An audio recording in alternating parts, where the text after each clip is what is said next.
I think that once Scott starts the intro, he has a place in, yeah. Okay. Just want to apologize, everybody. We're having a little bit of difficulty, technical difficulties. We'll get going as soon as we can here. And we are recording now.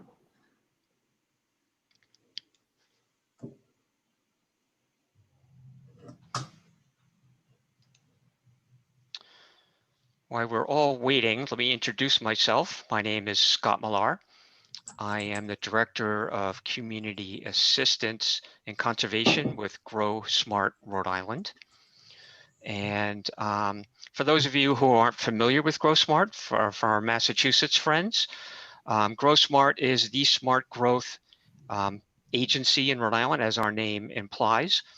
So we advocate for smart growth, sustainable economic development, and obviously we've been spending a lot of time working on smart solar siting.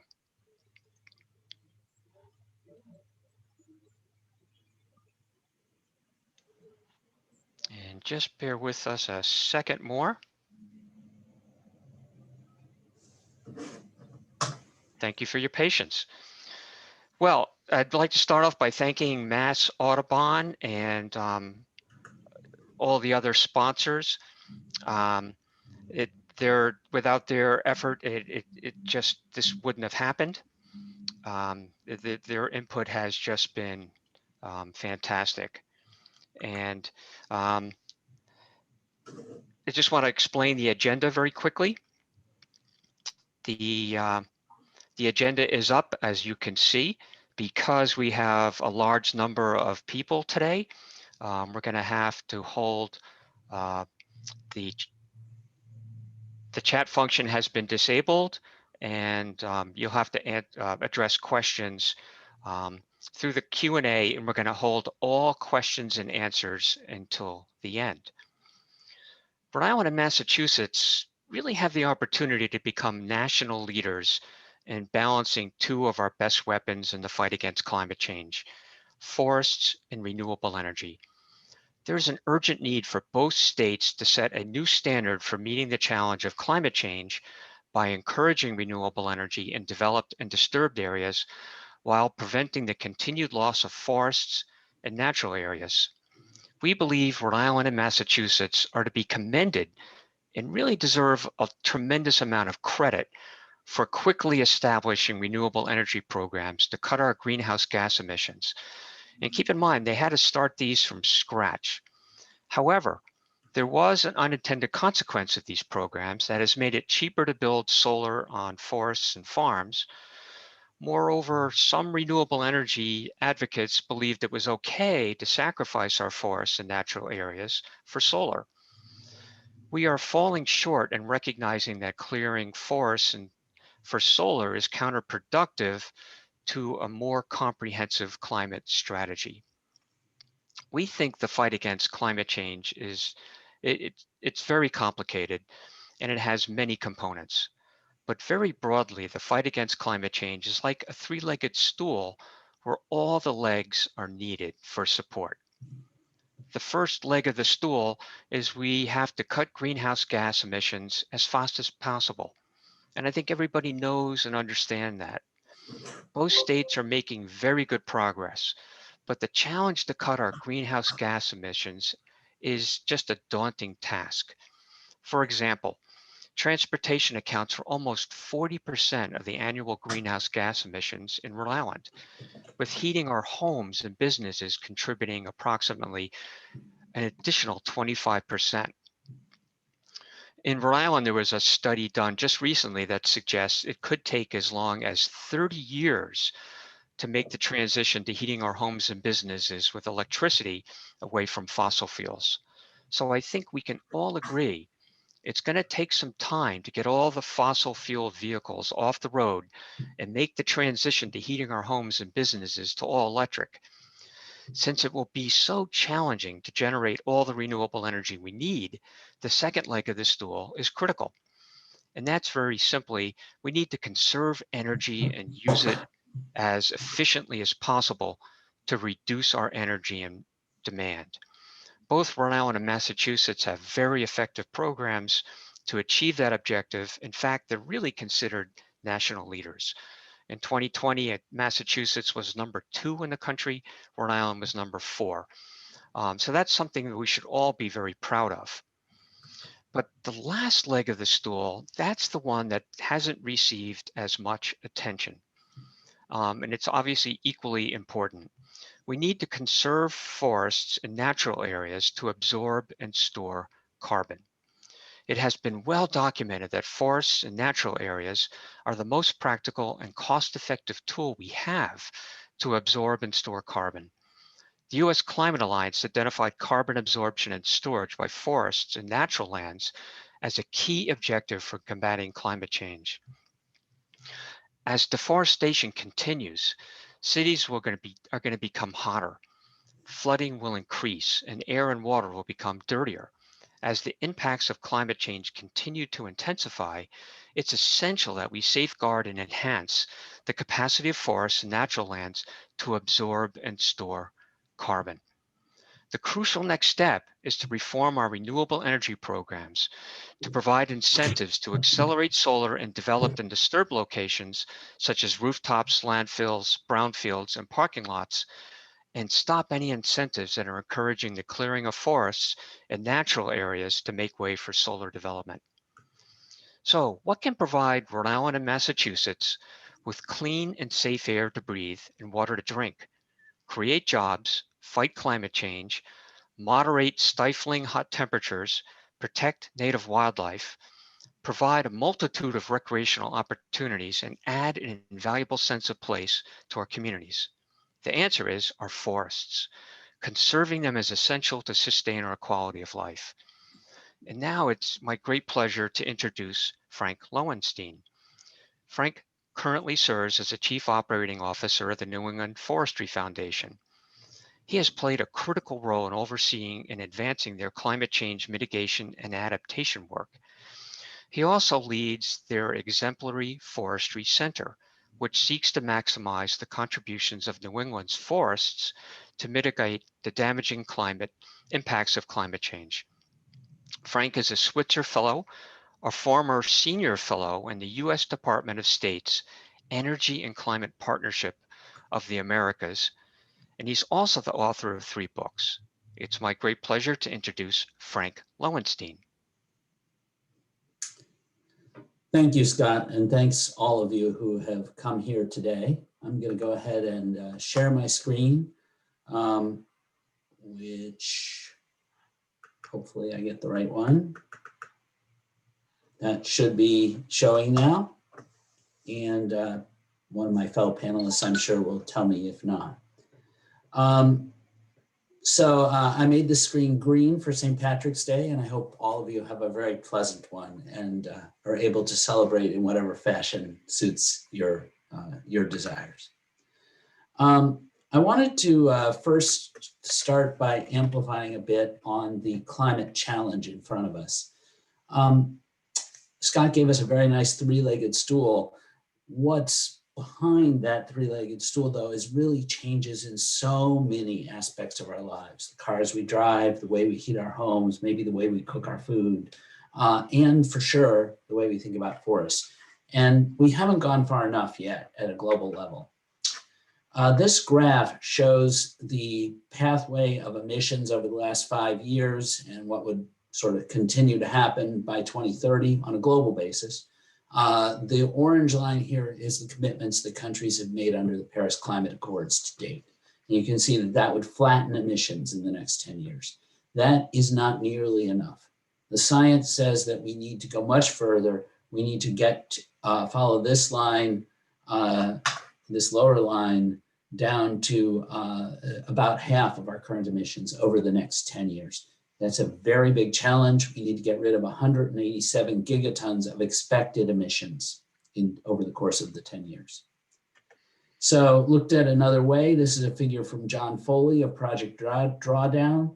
In the next 10 years, we need to cut emissions equivalent to the increase in emissions that has occurred over the 50 years since 1970. That's a huge challenge. We have a lot more people, a lot more economic activity, a lot more energy use than we had in 1970. And it doesn't stop there. We cut it 50% in the next 10 years. We cut it 50% more between 2030 and 2040, and 50% more by 2050. And we still have 12.5% of today's emissions. The way we get to net zero is to add carbon removal to that picture. And that is where forests and trees come into play. We still can't fully emulate photosynthesis. Trees are the world's best technology for carbon removal. Yeah, that's it. That's it. You know, forget about Twitter, forget about advanced supercomputers. It's a tree. That's our best technology, and we need their help. And we will need their help beyond 2050. We will need to continue to remove carbon dioxide from the atmosphere. And we'll need trees for something else, which I would advocate is a fourth leg to Scott's three-legged stool. Four-legged stools are more stable. The fourth leg, beyond renewable energy, conserving energy, removing CO2 from the atmosphere, is renewable materials. Just as we need renewable energy, we need renewable feedstocks for all the products that society needs. And trees do that for us. Trees store carbon. They turn light into wood, storing carbon in their very fiber. And we can then carefully, respectfully harvest wood and use it as a feedstock for the materials we need for society. And with new technologies that are coming into play today and have been in play today, and have been in play particularly in Europe over the last 15 years, we can now build large buildings out of wood using engineered wood products like cross-laminated timber panels, like you see on the lower left here. The world's largest cross-laminated timber building, 25 stories tall, is going up in Minneapolis this spring. So this is a new opportunity for us, and I'm going to speak a little bit to why it matters. So first of all, between 1961 and 2017, the world population grew almost 2.5-fold. Wood use grew only 1.6-fold. In other words, the per capita wood use declined.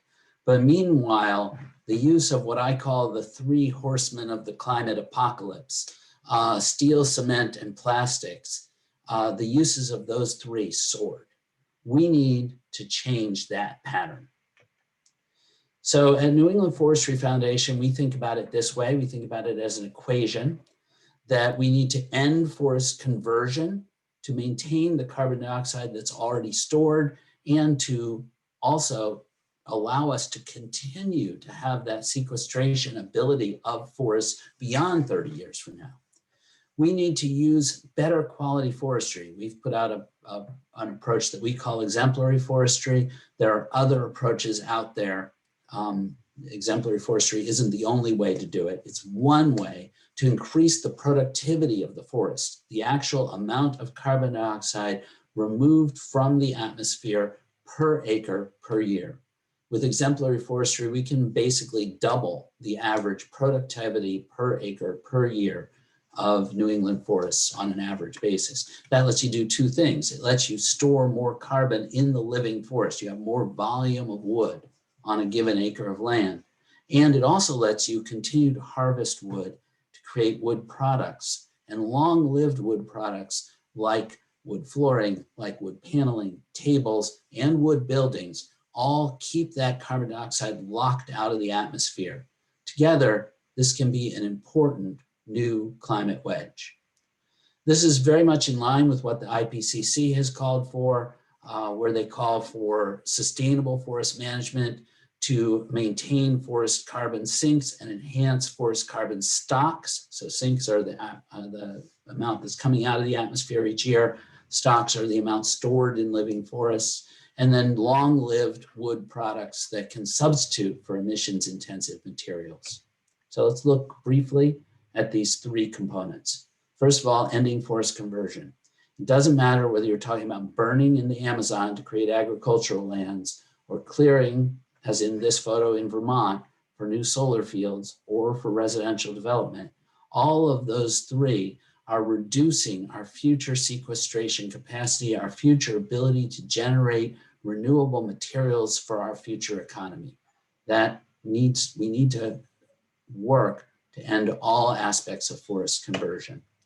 We need to manage forests better. This is the most complex graph I'm going to show you. It shows the amount of growth versus stocking. This is a format that foresters use regularly.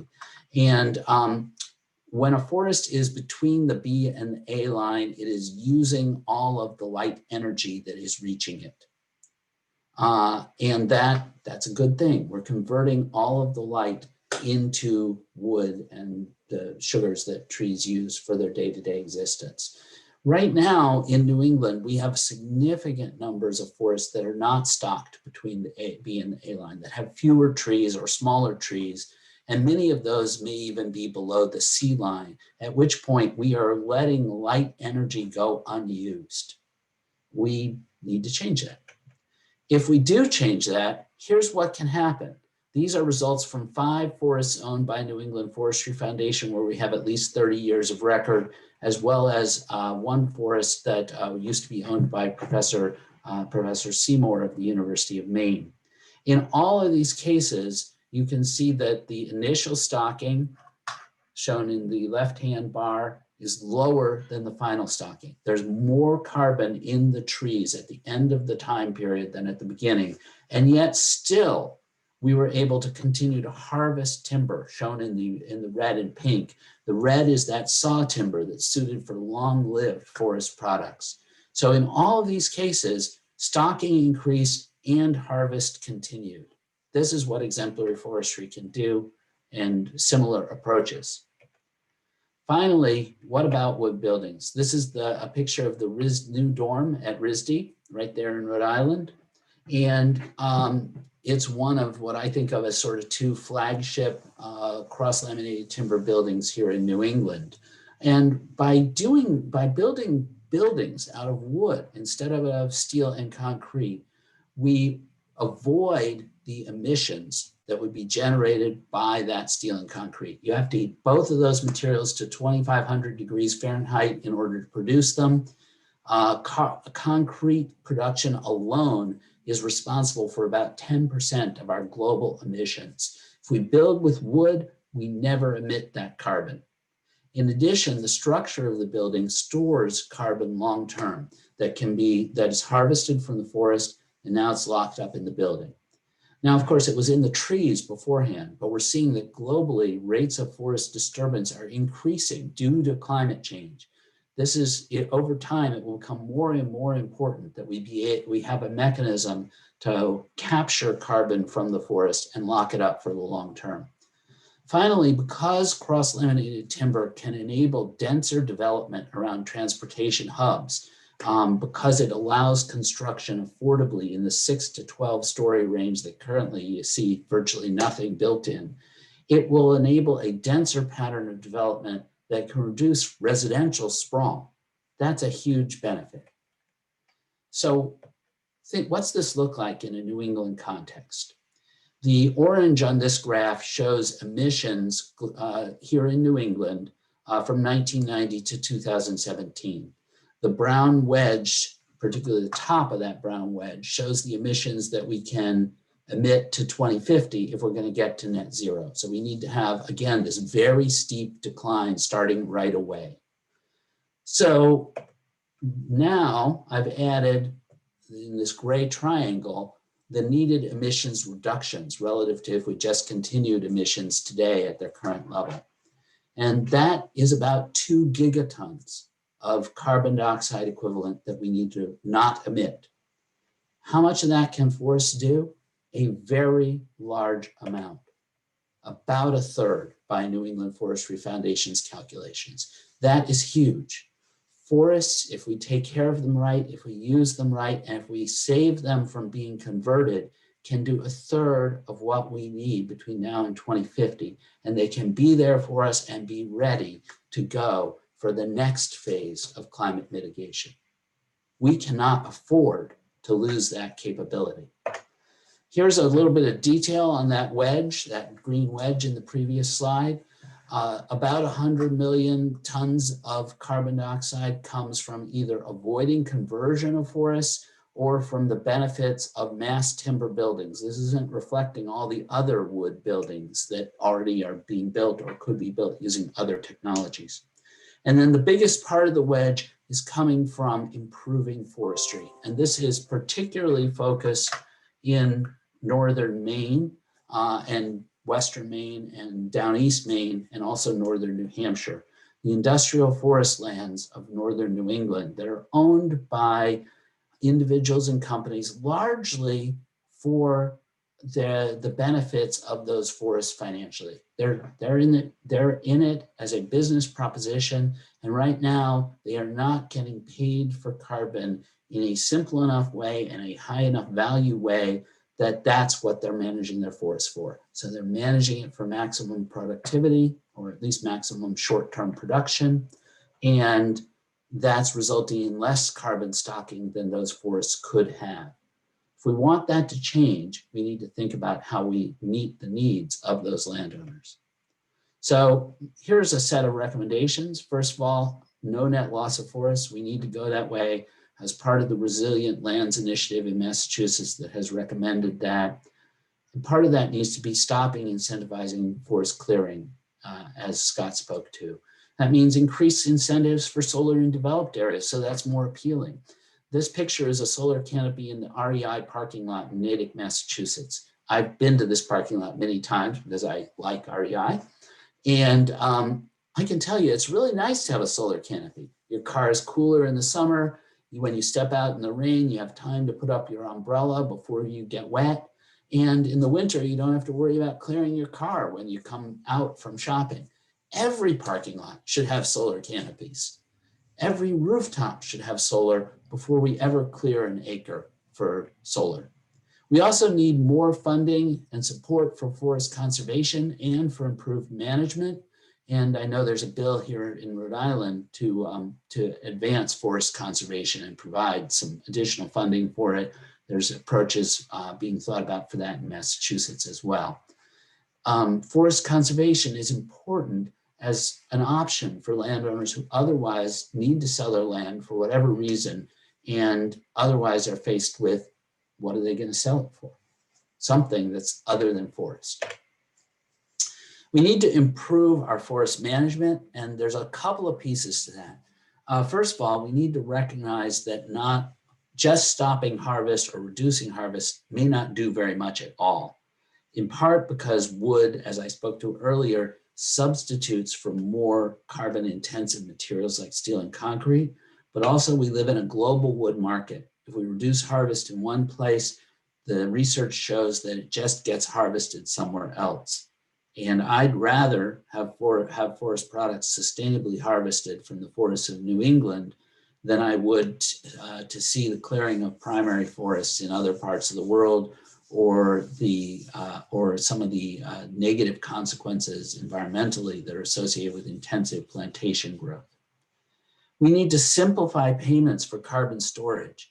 Jeff Bezos has said that his key innovation in Amazon was making it easy for people to spend their money, very focused on being able to get to the place where you have to click once to spend your money. Well, we need to make it so that forest landowners essentially only have to click once to get paid for storing carbon. That will make a dramatic difference. And we need to provide improved access to forestry expertise and make it sort of standard that landowners turn to foresters and turn to understanding what advanced silviculture can do before they start harvesting. We need to make wood buildings soar. This is Bob Purcell, the executive director of New England Forestry Foundation, speaking in the UMass Design Building, the John W. Olver Design Building, named after the visionary former Congressman John Olver. That's an amazing building. It's beautiful. It's made of CLT. It's got the first CLT cores anywhere in the world. It's a great building.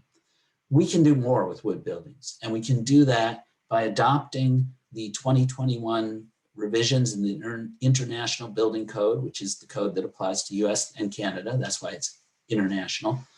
We need to incentivize mass timber for public buildings so that our public funds are going to such a climate beneficial outcome. We need to establish embodied carbon tracking for all buildings so we can see over time how is the amount of carbon that is expended in constructing a building changing. And we need to incentivize local wood manufacturing for some of these new engineered wood products. If we do that, we get huge benefits. We not only get the significant climate mitigation wedge, and we not only can at the same time help make our forests more resilient to climate change, improve climate adaptation, but we also get economic benefits for rural communities. We can get better, more equitable, more affordable housing. We can improve mobility and reduce sprawl, and we can maintain all the many benefits of forests in terms of wildlife habitat, clean air, clean water, recreational opportunity. This is not just a win-win strategy. This is a win-win-win-win-win-win-win strategy. So NEF has been working towards this. We have an effort called our Forest to Cities Climate Challenge. You can learn more about that at foresttocities.org. And that effort really aims to build the first carbon value chain in the world, linking rural forest landowners in rural New England to our urban needs and all of the steps in between. I'll close just by putting up this slide with a couple of sites run by NEF that you can go to for more information on different aspects of this approach. And again, I want to thank Mass Audubon and GrowSmart Rhode Island for the opportunity to speak to you today, and look forward to working with all of you and with all of the sponsoring organizations to help stop forest conversion. Thanks. Frank, that was just simply outstanding presentation. You just clearly and very succinctly made the case for why we need to conserve forests to meet our climate change goals. I really like your fourth leg and the need, obviously, to reuse renewable materials. I'm really pleased that you made that point. I know there's going to be a lot of questions for Frank, but again, please put them in the Q&A. We'll get to them after we've heard from all the speakers. Again, thank you so much, Frank. Very well done. Now that we know how valuable the forest is to meet our climate change goals, now we're going to hear from John Rogan. John is a professor at Clark University, Graduate School of Geography. His research collaborations have been with the USDA, the Department of Conservation and Recreation, the Worcester Tree Initiative, and Mass Audubon have resulted in policy-relevant findings. He's done work on the impact of the Asian longhorn beetle on urban forest cover, the effectiveness of tree planting to reduce air temperatures in Massachusetts, environmental justice neighborhoods for the Greening the Gateway Cities program. And most recently, he's worked on the impact of solar field installations on forest cover and agricultural land in Massachusetts and Rhode Island. So John is going to make it very clear what some of the impacts of solar siting have had on our forests. John, it's all yours. Thank you very much. Thank you for the introduction, and it's a great pleasure to be presenting today. And I'm presenting on behalf of myself and Siqi Tao, a PhD student at Clark University, and we welcome your feedback and comments. And I'll just start the presentation here now. So the title is Mapping Solar Installations in Massachusetts, looking at their direct ecological impact. And we use two types of data primarily. One type of data is satellite imagery, and it's called the Sentinel-2 sensor. It's a freely available source of data, and it has a revisit time, meaning it can collect a new image about every week. So it's a great source of data, and we use it frequently at Clark University. The other type of data we use is forest loss. And so we combine the satellite imagery in terms of detecting solar fields in Massachusetts and Rhode Island. We connect that to the forest loss information so that we can create estimates of the impact of new solar field development, or indeed past solar field development on forest resources. And so what you're going to hear from me in this brief presentation, it's going to be a lot of numbers, a lot of statistics, but we've done our best to try and boil things down into discrete, simplified information. And if you have any questions, of course, we can go into a lot of depth.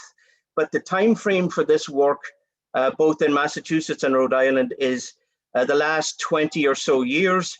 And today's presentation will focus mainly on Massachusetts, but I will speak about our work in Rhode Island. The reason I'm speaking more about Massachusetts today is because Sichi and I have just finished a long series of analyses that are brand new. Actually, they finished up about sometime yesterday. So, we're excited to share these with you. The issue here that we're dealing with, if you look at the image, is that we have a situation of any given forested area in the state and how it gets converted. And so the type of mapping we do and the information you'll see relates not only to the solar panels themselves, or we refer to them as solar installations, but also the area around those panels that have been cleared.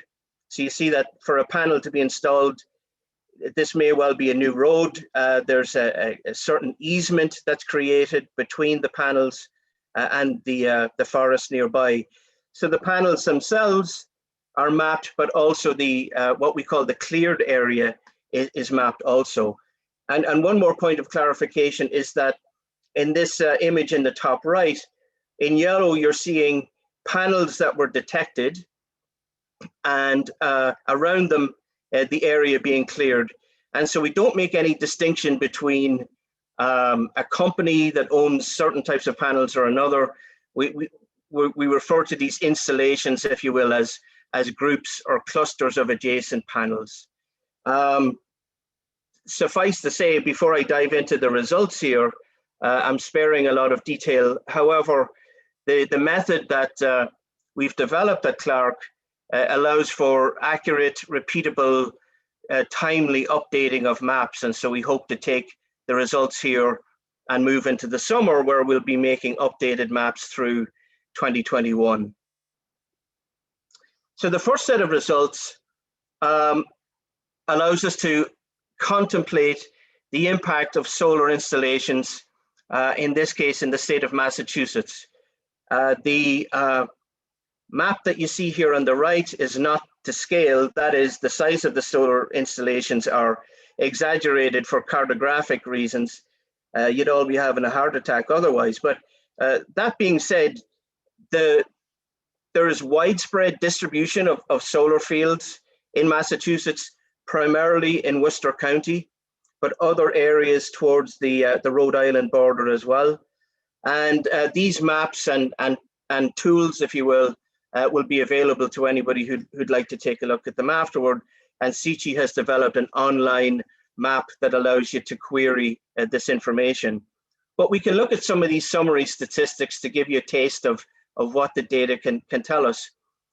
For one thing, there's 703 solar installations that have been installed since the time frame of the study. And that's about 6,850 acres.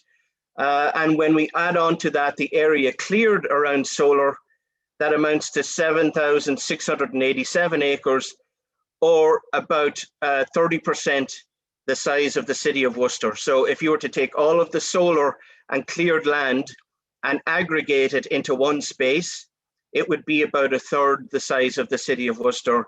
All told, when we add the land cleared for solar in Massachusetts and Rhode Island, it's over 8,000 acres, which is over half the size of the city of Providence, to give you a sense of scale there.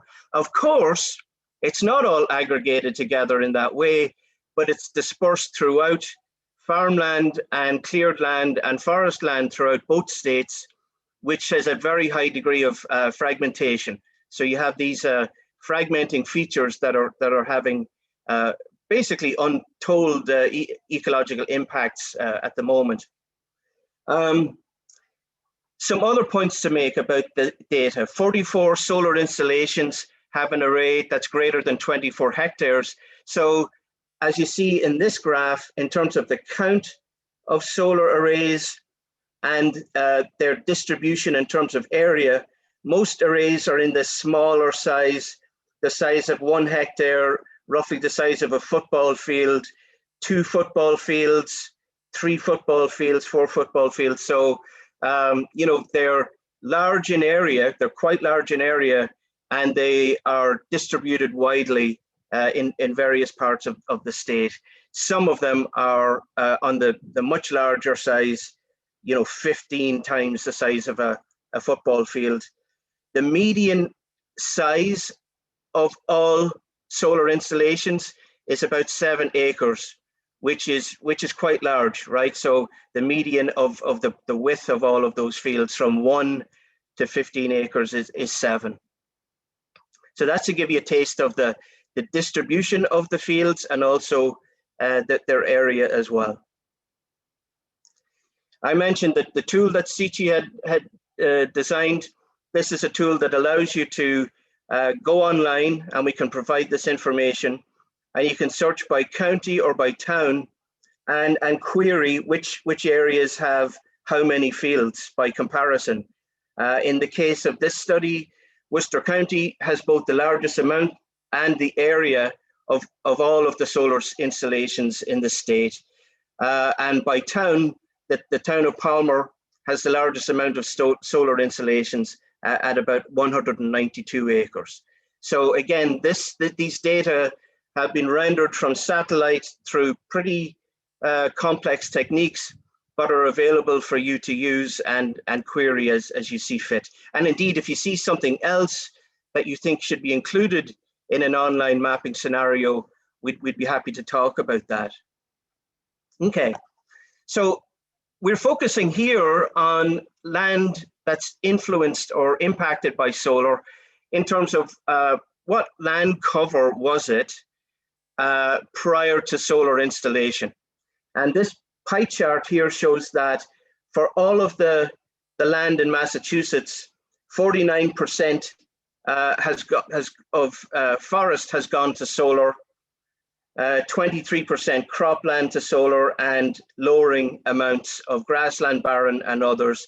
And we take this information from available data sets, in this case, the USGS National Land Cover data. So all of our data sets are freely available and trustworthy information.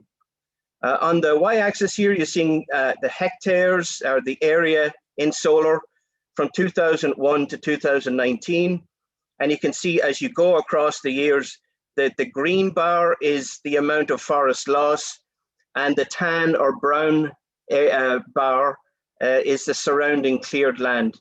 So you see that there's complementarity between the green and the brown in terms of how much total area is being impacted by solar development. And then we can trace it over time. We see that around 2010, 2011, solar development really picked up, most of it going to forest.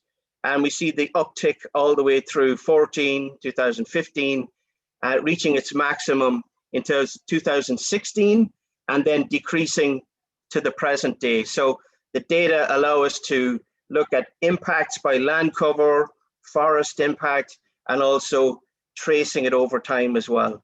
And we're developing these tools also for Rhode Island. We can start then to break down the data into some finer components. I just spoke about land cover. Here we've used the National Wetlands Inventory, and you're seeing here a map of national wetlands. That's the faded blue in the background. And then the X's are overlaps or adjacent solar fields. So this slide is talking about wetlands specifically, and where solar has been developed relative to those wetlands. So we've got some summary statistics for that. 57 solar sites overlap with wetlands, so that's a much smaller amount than the total, which is much larger. And the typical solar size, the typical solar installation size that overlaps with wetlands is around 10 acres. So fairly large developments relative to, it's basically larger than the median for all solar.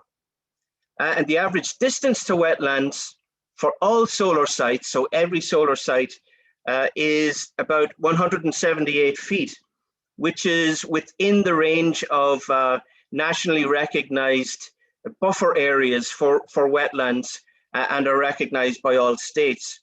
A summary statistic here will tell you that 32% of solar installations are at 100 feet or less, so they're well within that 100-foot buffer, and 54% are within the 200-foot buffer.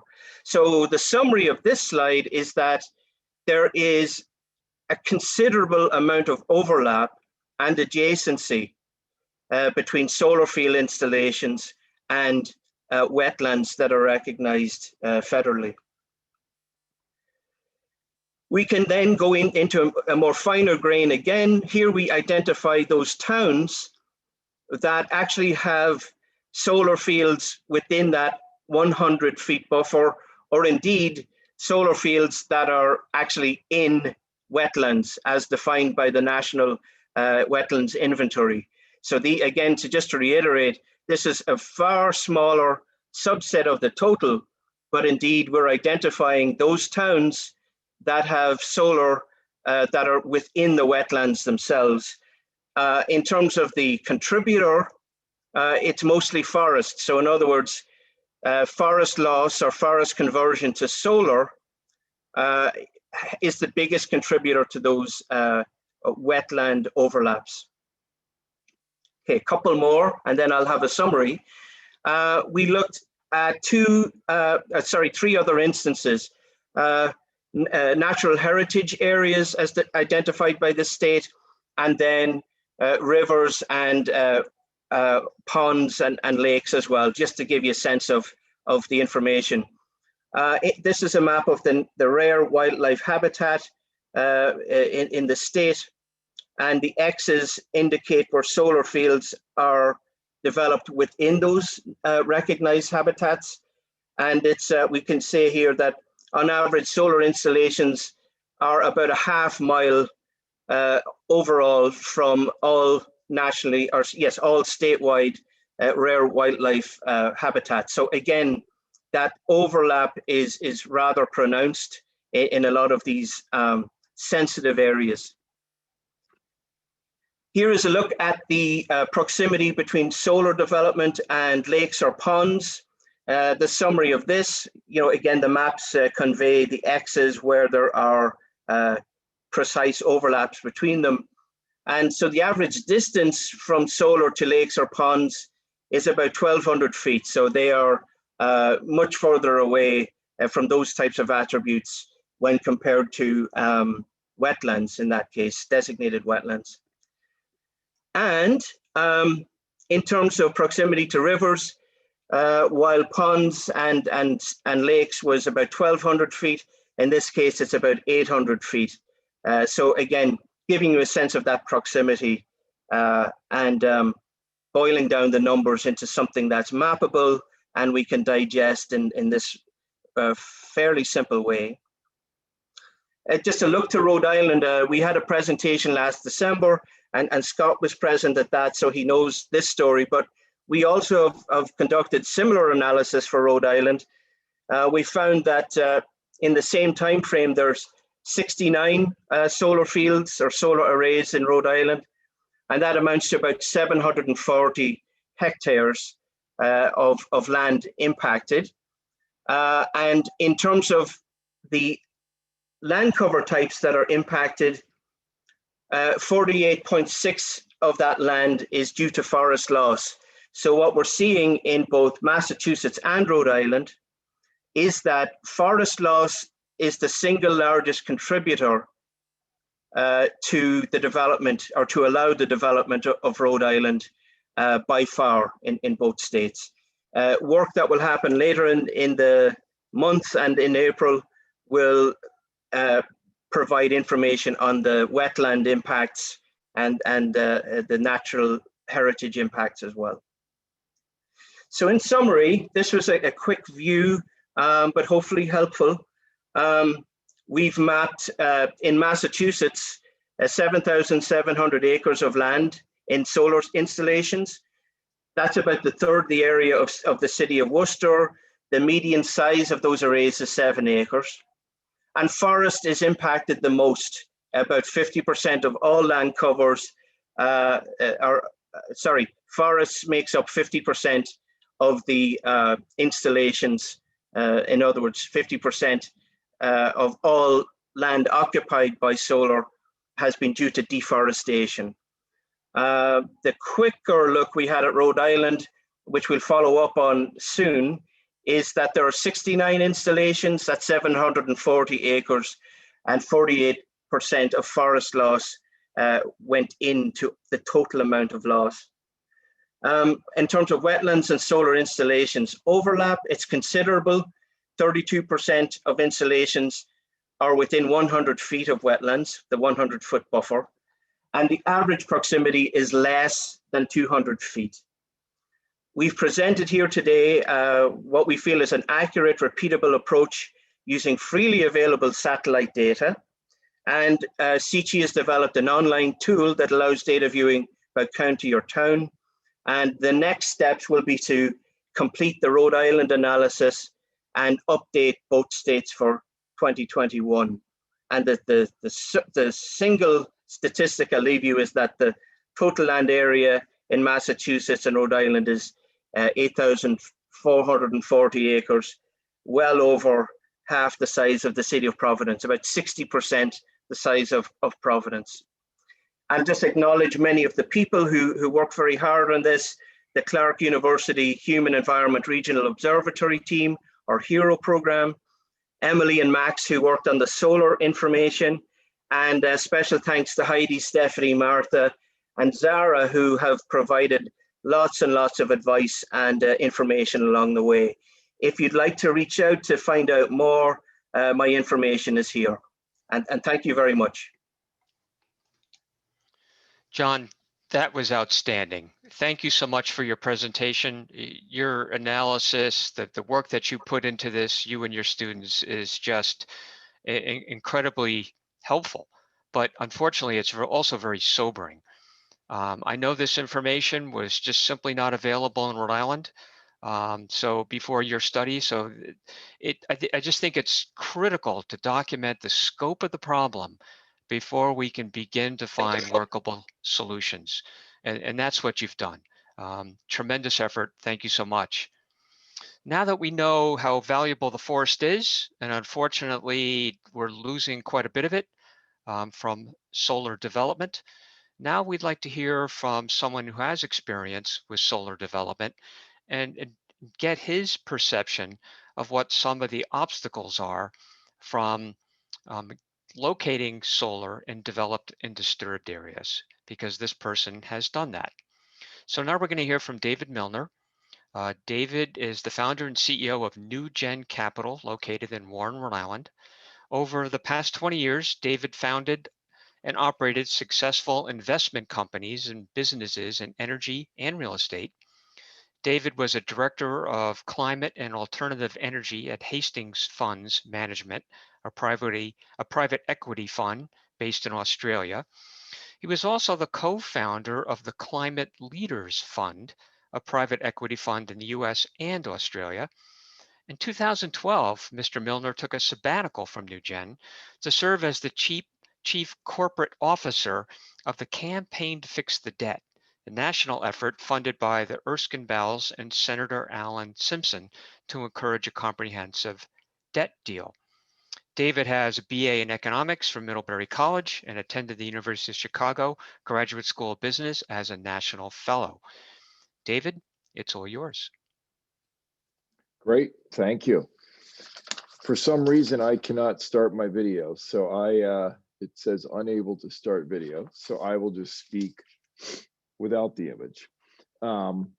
Scott, thank you for the kind introduction, and the presentation so far have been fascinating. I've learned a lot, and I've been in the solar industry for over 10 years now, so I've pretty much seen it all. we're all on this call today, obviously, because we care about our state of Rhode Island, our country, and indeed our world, and how it develops and how it should develop, and the questions and trade-offs around development. Today, we're focusing on solar siting, and my goal here is to provide both some framing concepts the way I think about it, as well as some solar project data and information. The way I view what's happening is that solar and solar siting is where the market meets policies, regulations, and incentives. So if you think of that as a Venn diagram, the market goes to where those best align. And if there is consensus that we want to see something different, then we need to incentivize that or disincentivize that. And I believe that everyone actually does care where solar is sited. They just have a different opinion on where those trade-offs should be. I personally don't think solar everywhere should be the mantra. And indeed, there are already restrictions, but it should be more solar where it is most appropriate. And then we can all debate where it's appropriate. Similar to how utilities, and I did notice a question in there, how utilities have priced solar interconnections based on the physical location of where that solar is regarding the grid and the grid's capacity. You could imagine a world where solar is priced based on where it is located. And in fact, Massachusetts has begun to do that. And I think some of the statistics that John, you presented sort of show a dropping off of forestry land. So in terms of incentives and disincentives or outright zoning changes, I wanted to bring you into some of fundamental economic reality that comes with rooftops and landfills and solar projects. The reality is rooftops and landfills are much riskier and more expensive than an open field or than land. So that's where people want to go. And in fact, there are some investors that won't fund or own solar projects unless it's on the ground. And there's some banks likewise that won't do that because of the risks. So why? So let's just take roofs for a second. When roofs leak, it's a serious problem. Not so much for the ground. When roofs have to eventually be replaced, obviously, and not the ground. Roofs have structural risk, not the ground. So everybody, by and large, for large scale solar, wants to go to the ground and ground mounts. For landfills, for example, landfills have some nasty environmental issues and a lot of trash in them. Landfills settle over time, so solar panels move, so you have to prop them up. And landfills off gas and need to be monitored and maintained. So it's more expensive and there's more issues with it. So if you have a more expensive and a riskier project and proposition, when you then go to sell the power that solar farm generates, the power is actually also more expensive. So despite the general caring about the issues we're talking about today, most off-takers will take the lowest price, understandably, with fiduciary responsibility and their ability to justify taking a lower price and saying, well, that's the market. So with some notable exceptions, which I'll get to in a minute. So what does this mean in terms of development and where solar is going without any market sort of direction? And by the way, I should just note, it is way worse for carports. They are more expensive than landfills and rooftops because of the amount of steel that it's required and the structural issues and the wind load for carports. So they've got it even worse. But it means you have to add, for these kinds of projects that strike many, including myself, as very solar appropriate sites, you have to add offtake power sale risk to the list that I mentioned above. So these costs and risk factors are going to steer the generic market away from them and towards what is the safer, easier, low-hanging fruit approaches. Now, I want to note that the costs are not true with used gravel pits or some previously disturbed land, because they don't have the risks that I mentioned above and they've already been disturbed. But there are not enough of those in terms of acres or size to hit some of the broader solar goals, and whereas solar appears to be naturally heading. There's two notable exceptions to that offtake dynamic, which is that the state of Rhode Island has just issued an RFP right now and has limited the type of project that can submit. So they will not review a project that's cleared forests or that's on green virgin land, which obviously shrinks the supply of projects, which means projects like roofs and landfills and potentially carports will have a better chance of winning that RFP. And also in Rhode Island, Brown University has limited the sites it has decided to purchase from. So what do we do and where do we go? I think if we want to see something different, we have to provide incentives or disincentives or both for what we want to see happen. Massachusetts, in its newest program, had these land adders or subtractors in terms of the price of the solar energy that would be coming off of that. So if you used undisturbed land and a lot of land, you would actually get less money for what is basically a feed-in tariff type design. And if you used a rooftop or landfill, you would get more. But without that market signal and that market nudge, solar will keep going to the lowest hanging fruit, which is unfortunately some of the land we've been talking about today. And the other, obviously, task and job is to change zoning. And you can do that town by town. It's really hard to coordinate. The towns like the idea of the tax revenue. I was reading about a Western Massachusetts solar project just last week that is enormous, that's going to clear forests, and the town can get $450,000 a year in tax revenue by allowing it to occur.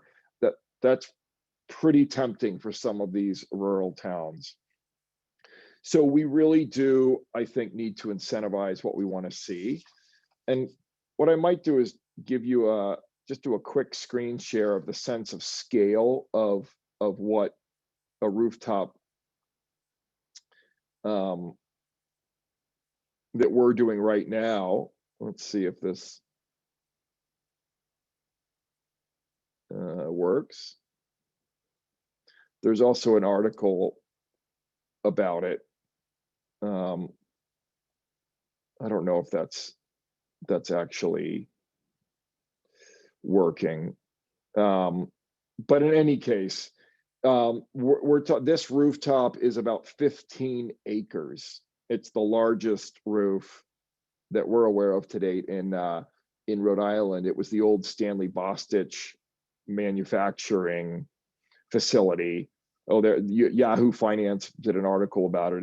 It's hard to tell. Thank you, Heidi, from that photo there, but that it is an enormous, almost 7 megawatt site. So it's larger than the average site that John, you spoke about in Massachusetts. And if we want to see roofs like that covered in solar panels, then we do need to change the market dynamics. And I think that's coming. I think we will. I think the future is bright, no pun intended, for solar and energy generation. But I think we need to do a little bit more work on how we weigh the pros and cons of development, not only of solar, but development in general for the sake of our planet. So Scott, that's all I wanted to go over and have as much time for questions as possible. David, thank you so much. That was extremely well said. I'm certainly not surprised that it's more expensive to build solar on developed and disturbed sites, but it's very important. I think it's just really important to hear from someone with your experience and expertise to drive that point home to key decision makers. It's clear we need to make changes to our solar siting programs to get the outcomes that we need. Before I go turn it over to Heidi, who's just going to talk about some next steps and resources that are available, I want to apologize because I failed to mention the Citizen Planner Training Collaborative, who is instrumental in pulling this all together. We certainly wouldn't have been successful without their help. They're hosting and they handle the registrations. Also a shout out to Save the Bay in Rhode Island, who gave a lot of invaluable input in getting this off the ground. So now I'd like to turn it over to Heidi Ritchie. She's going to quickly review some next steps and resources that are available for people to work on climate action, forest conservation, and solar siting. Then we're going to answer questions that have been entered in the Q&A function. Heidi Ritchie is the Director of Policy of Mass Audubon. With decades of experience in environmental policy and community engagement, she founded Mass Audubon's Shaping Climate Resilient Communities program, which assists communities in building climate resilience through nature-based solutions and low-impact development. She has also served on numerous state advisory committees and working groups. Heidi? Thanks, Scott, and thanks so much to all the other speakers who provided so much information. I've learned some things today as well. So I have a list. Well, I have first some next steps ideas, and then a list of resources. I'm not going to take the time to go through all of those resources in detail because I do want to allow sufficient time for ample actual Q&A and answers from the panelists. But we will compile those resources into a separate sheet and provide those in addition to the link to the recording about a week from now after the webinar. So, excuse me just a moment.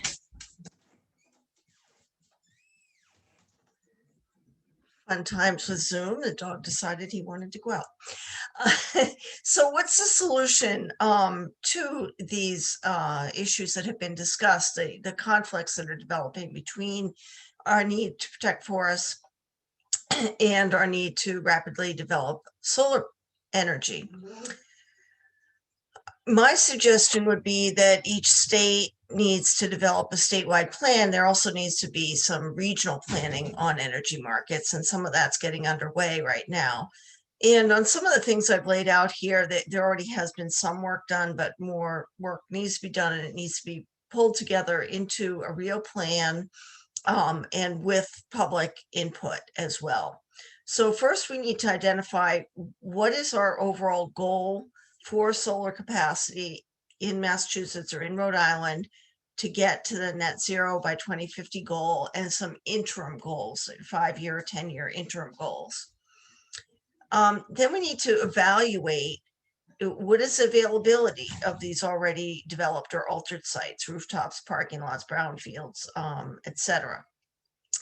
And some of that work has also already been done, but more needs to be completed. Some of the studies, for example, have looked at some parts of that, but not others. Like there was, I think, an Acadia study that looked at some rooftops and brownfields, but not the parking lots, which we know there's acres and acres and acres of parking lots everywhere. Then, once that analysis is done, there needs to be further evaluation of this issue of it's more expensive to build within these built environments, to put the solar in there. What are the technical barriers? What are the financial barriers? What are the administrative barriers? You know, oftentimes when you have a built site, the landowner may be different than lessees who are using the buildings and parking lots. And there are additional layers of mortgages and, you know, other administrative barriers. And then once we've done all of that, what is the gap that remains in order to reach the target goals? And if there is indeed still a gap that we need more capacity and we're not going to be able to get there with these already developed altered sites, what is that number and how can we prioritize the least environmentally sensitive lands? The state of Massachusetts is already beginning to move in this direction with the most recent changes to their solar incentive regulations. They did indicate that new large projects in what's called biomap core habitats and supporting natural landscapes and also habitats for rare species would no longer qualify.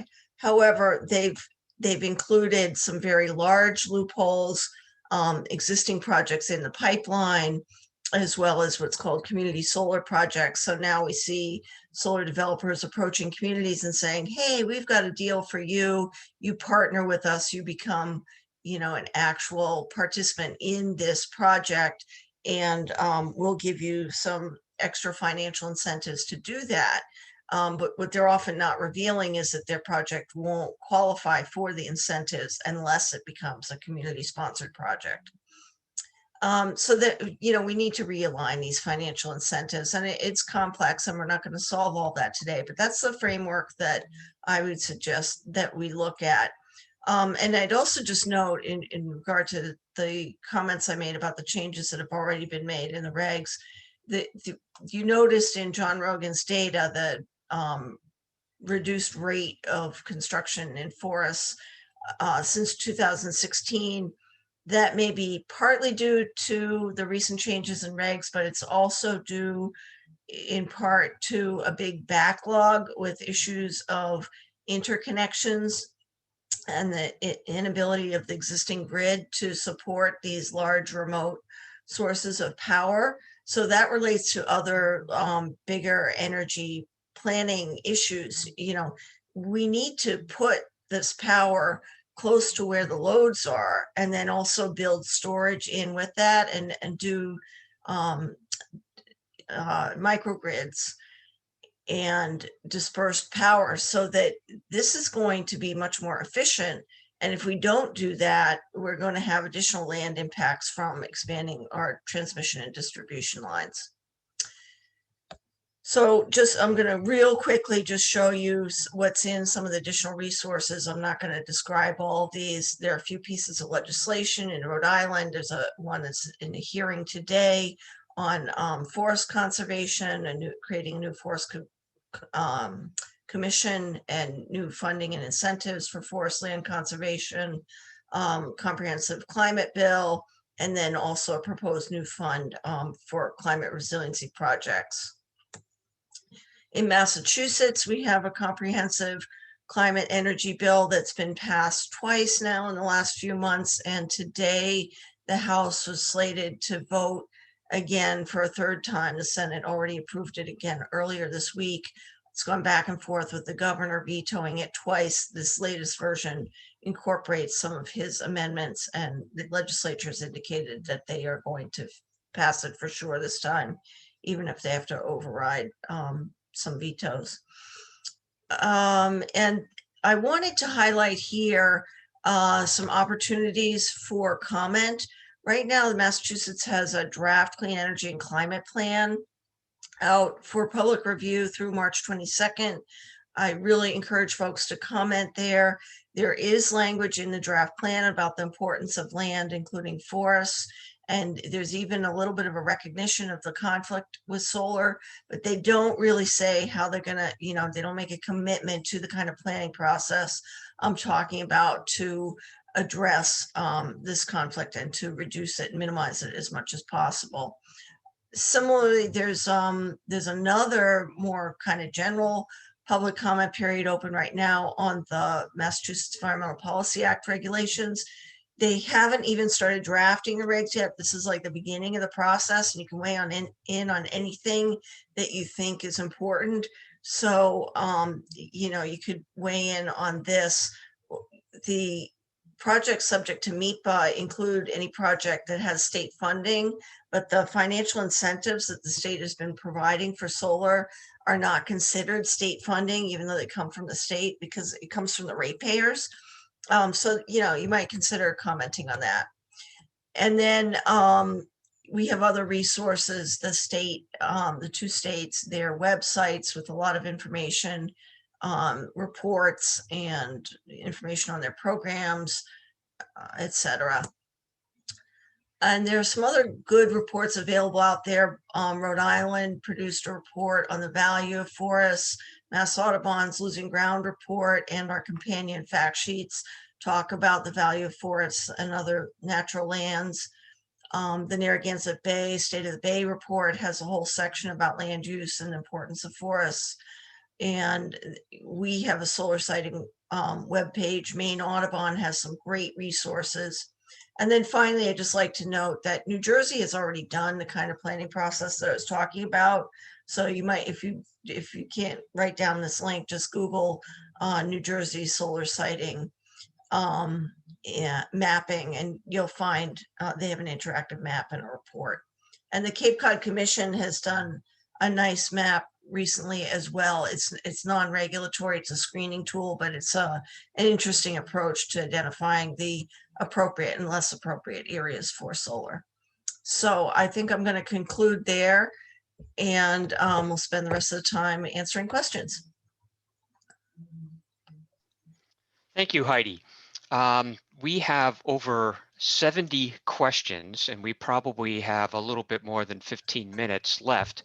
So I'm going to have to be very selective, and I apologize for if we're not going to get a chance to address your question. But I'm going to try to hit those where a number of people have asked similar questions. And the first is, what is the greenhouse gas comparison, forest sink versus solar farm savings? And I'm going to ask Frank to take that one. So a lot of that depends on, you know, there's an old joke in the forestry profession that if you ask a forester what a question that you already know the answer, because the answer is always, it depends. And unfortunately, I'm going to have to give that answer too. It depends. And it depends what factors you include in your equation. You know, are you including the carbon emissions involved in generating and erecting the solar farm? Are you including the carbon emissions involved in mining the materials that originally go into the solar cells? Are you including only the carbon in the trees when they're removed? Are you including what that carbon the savings that may come from using those trees to replace steel and concrete? And are you, and what time frame are you looking on? In general, if you look at a relatively short time frame, most of the time converting a forest to solar panels is going to produce a better climate outcome. If you look at an extremely short time frame, like 6 months or a year, no, you're not going to see that because you've removed all that carbon and the solar panels haven't produced a lot of solar energy yet. And if you look at a very, very long time frame, then you might see the forest coming closer to the benefits of the solar panels. I think from NEF's point of view, we want to see more solar. We know we need more solar. We just think we also need the benefits of forests. And those benefits don't just include carbon benefits. They include clean air, clean water, wildlife habitat, recreation, none of which really you necessarily get from a solar farm. Thank you, Frank. Next question is lumber companies in the US, I guess particularly in the Northwest, continue to do massive clear cutting. It seems that increasing the use of timber in building construction will only exacerbate this practice. What can be done to encourage and incentivize lumber companies to manage their forest land more responsibly and with conservation in mind? And again, that's another one for you, Frank. Sure. So first of all, I will just mention that there are organizations equivalent to New England Forestry Foundation that are working to address this in the Pacific Northwest. EcoTrust has their climate smart forestry approach, and Sustainable Northwest is very active on this issue as well. And so hopefully there will be endogenous changes in how the extent of clear-cut forestry in the Pacific Northwest. Here in the Northeast, we don't tend to see a lot of that. And I'm a big fan that encouraging forest products from the Northeast is an important strategy to ensure local accountability. And, it's essentially the equivalent of the farm to table movement. We need the forest to table movement. After all, most tables are actually made from forests, not from farms. So we're a big fan of the forest to table movement. So things you can do. In the short term, we need to incentivize engineered wood manufacturing here in the Northeast. There's a lot of folks who are working on that in different ways. There's a organization that or study funded by ClimateWorks and the Climate Land Use Alliance called the Mass Timber Dialogue that's trying to suss that out right now. So there's the potential for producing more of the wood locally. The other piece of it, as several people have spoken to in the questions, is this is really a national issue. And, we need a national approach that rewards forest landowners for the carbon that they're storing in their lands and not just rewards them for the products that they're selling. And that would change things rather quickly. Okay, there was a quick question, I think, for John. Someone was looking for the total acres of forest loss from solar. And I believe you touched upon that, but if you could quickly revisit that number. That's a great question. So let me just go to the slide because I don't want to tell you the wrong thing. So the total amount of forest loss due to solar is about 6,000 acres.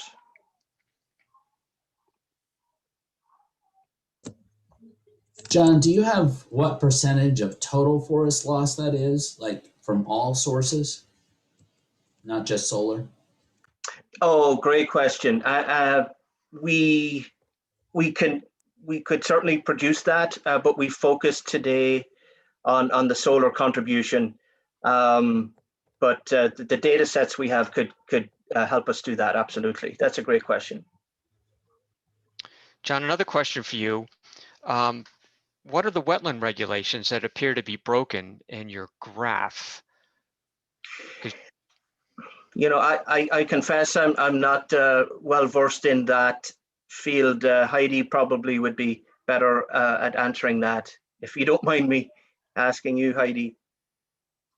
Sure, I can respond, and I'm not sure that John was implying that any laws had been broken in construction of those facilities, although there have been a few solar projects, notably the one in Williamstown, where there was massive erosion and sedimentation and an attorney general lawsuit and over $1 million fine ultimately on a settlement.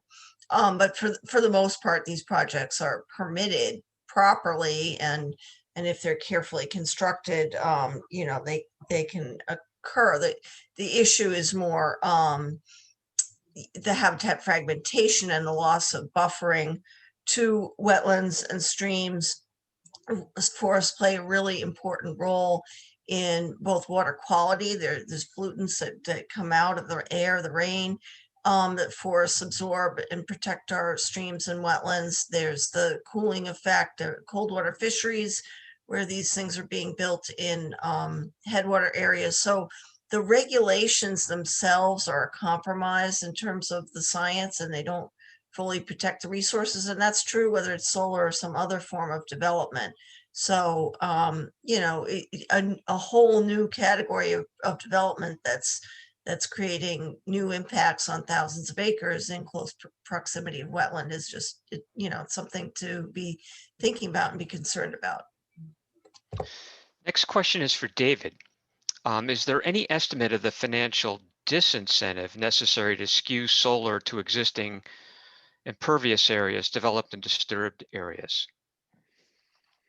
Well, like I said, the carport is the most expensive. So you would need, if you want to have more carports, you need more of an incentive. And to me, that could be just a strategic sort of adder only for carports.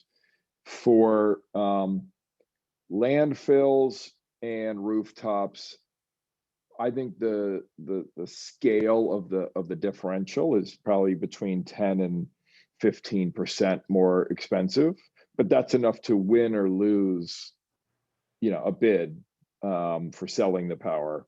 And again, I like the frank answer with, I should start with, it depends on everything from now on, including with my wife and children. But that does vary. And I'll tell you, you don't need any, from my experience, you need no incentives for gravel pits. They've already been dug. So that's very similar to farmland. And it's better than tree clearing because there is an expense to clearing trees. While the trees can be sold, the de-stumping is expensive. So I think it really depends. Again, if you step way back and you imagine a future of what you would like to see, and then you reverse engineer what it takes to get there, that's where you can really think big and then go to strategic levers to pull. Another question for David. What about the risk and the cost of solar installations along highways? Yeah, that is a great amount of land. In fact, we've met with the Department of Transportation about it. You know, when you've got workers along highways, it is much more expensive on every single level in terms of getting the materials to the site, the protection, and that's the same with the operations and maintenance once it's built. I haven't gone super deeply into this, so it's a little bit out of my realm to talk about this factor, but I don't know much about the safety. If a car veers off and goes into the median between the highways and they hit a solar panel, that's going to be really bad for those passengers.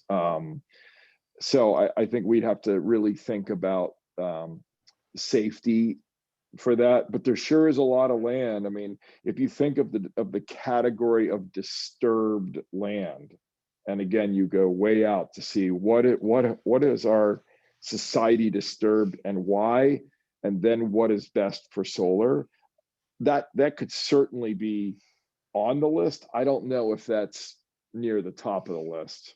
I think there is one along in Carver, I believe. We looked at it, we passed on investing in that because of some of these risks. And I also believe some of the panels were stolen because they're not that wide. It's hard to protect them. And people are like, oh, let me unscrew this panel. It's worth $300.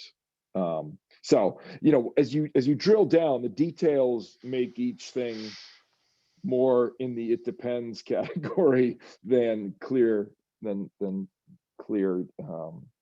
cut.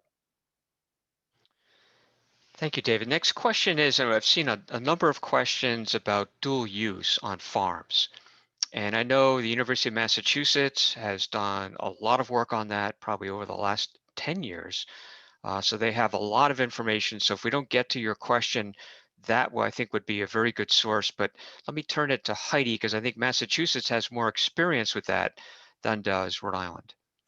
Yeah, I would just say that there may be some potential there, but I'm just really worried that there's a lot of promotion being done around that. And the state is aiming towards rolling that out a lot faster than I think is appropriate, given its experimental nature here in New England. Most of what's known about dual solar ag is from warmer climates and, the longer growing seasons. And also questions about the kinds of agriculture that would work under solar versus what are our food production needs and our food production planning. So, do we really need a lot more sheep farms, for example, versus vegetable row crops, which really, it's a lot harder to grow vegetable row crops under solar. So I think there could be some potential, but it's important to roll it out more slowly. And where I get particularly nervous is where there's some folks talking about converting up to 500,000 acres of forested land across New England into new dual ag farms, dual solar ag farms, and what kind of farming is that going to be, and what's that going to do to the forest? So there may be some potential, but we need to be cautious. There's also a number of questions about zoning. What can towns do to try to guide solar into appropriate locations? And I'll take a stab at this one. I've been involved with assisting a number of towns, providing technical assistance training, actually writing solar development ordinances. And if I could take up 20 minutes to answer this question, but the key is I think the towns have to be clear on where they want it. If they want it in a developed and disturbed area, they have to make it very clear in their community comprehensive plan and their zoning ordinance. And they have to allow sites that are appropriate to sort of be maxed out for solar and don't use restrictive land coverage requirements, setbacks, and other things that might discourage people from actually wanting to select these sites for development. In other areas, I know some towns have made it clear that they're not going to allow a certain percent or a certain acreage total of forest to be cleared. That's another technique that some towns have used that has discouraged the widespread clear cut of forests. But happy to chat with anybody further about that. You can contact me at my office. Happy to talk more. Let's try to get to one or two real quick here. Frank, here's one for you. Do you perceive a difference between forest and woodland? Almost all of our woodland is regrowth on former agricultural land. We have very few disturbed sites for solar. Very few brownfields. We don't want to lose ag space to solar. So I think this person's making the point. How do we move forward? If they don't have a lot of developed and disturbed areas and all they have is solar forest, what are their options? Right. Well, so inherent in the question is this idea that much of our forest land here in New England is regrown on older agricultural land. That's true. We have a vanishingly small amount of true primary forest that has never been cut or harvested, and most of that secondary forest was cleared for agriculture, and the soil was disturbed as well. So first things first, we should protect all of the primary forests that we have. We need more wilderness. We need more older stands of trees. So we should be mapping where are our oldest trees, where are our most heavily stocked stands, where the most carbon is stored. And those should be off limits to solar development and to, and really they're not the ideal places for harvesting either. So I don't know if we want to regulate landowners. I'm not advocating for that, but we should incentivize landowners to retain those older stands of trees. And we should look to see more wilderness conservation along with more working lands conservation. So I think that over time, there's less and less difference, though, between secondary forest and the primary forest. And I think all our forests are valuable. And it goes back to what David called for, which I agree with completely, which which is thinking out the balance of land uses that we want and reverse engineering to achieve that. So how much ag land do we need? How much working forest land? How much wilderness land? How many solar sites on developed areas? How many solar sites in what's currently not developed land? And then let's design the full incentive system to achieve that. Thank you. It looks like we might have time for one more question, where I know we're actually a little bit beyond our time. To what extent do grid capacities configurations limit solar's potential? David, could you take a stab at that one? Yeah, that's a hot topic, and now it's been elevated to New England ISO, the grid operator, so that all these smaller distributed generation sites are getting studied in groups throughout New England. Putting the transmission line studies to the side for a moment, generically speaking, the more rural an area, i.e. the less power that was built to serve the area, the more expensive it is to interconnect. So your dense power centers, where either it was a manufacturing zone or a city, have big pipes, if you will. And so putting solar there is not, in theory, and should not be as expensive. But the land is either non-existent. Let's just say the city of Providence, we've referred to Providence. I mean, you couldn't do a lot of solar in Providence very easily because there's not a lot of land. There's random rooftops, but they're shaded, and one can argue about the true net value of putting 6 panels on every single roof, of which 3 are shaded, versus one focused site, both on the cost and the generation perspective. So what happens is you've got this push and pull. You've got the solar developers wanting to maximize their costs and expenses. They're going to go towards where the land is available and less expensive, which is going to have the interconnection be higher, but they can increase the size enough to offset that interconnection.